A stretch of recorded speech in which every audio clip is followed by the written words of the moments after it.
We all carry an invisible scorecard in our heads. We use it every single day to calculate our worth, silently adding up our achievements, tracking our wealth, and measuring our social status against the people around us.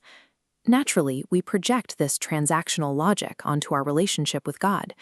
It feels reasonable to assume that those with the best moral resumes, the people who do the most good and make the fewest mistakes, get the most access to the divine. The Gospel of Mark presents a mathematical paradox that shatters this system. Jesus turns away a man who brings a flawless resume to the table, yet warmly welcomes those who bring absolutely nothing. This logic invalidates the math we use to rank our moral standing. It strips away the assumption that we can ever be good enough to secure our own seat at the table. The breakdown begins when parents bring their young children to Jesus for a blessing. Immediately, his disciples push back, trying to block them from getting close. To understand the disciples' reaction, you have to look at the power dynamics of the first-century Greco-Roman world. The rule of the empire was simple.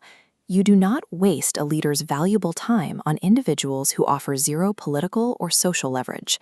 In antiquity, a child's lack of status was baked into the language. Latin infants and Greek nepios literally translate to not speaking.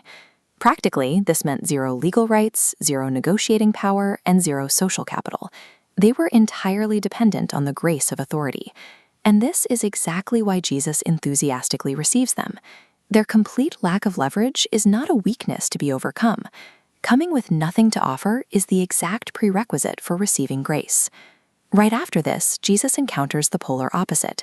A rich young ruler runs up to him, a man who represents the absolute peak of ancient social capital. In the first century, extreme wealth was widely interpreted as mathematical proof of God's moral approval.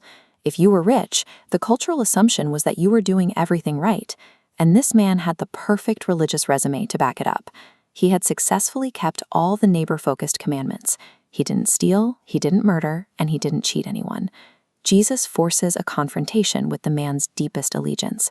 The demand to sell everything reveals his true master. His wealth had become an idol that owned him. Despite maximizing his score on every earthly metric, his absolute reliance on his own merit is what ultimately bankrupts him spiritually. He walks away empty precisely because he came with everything.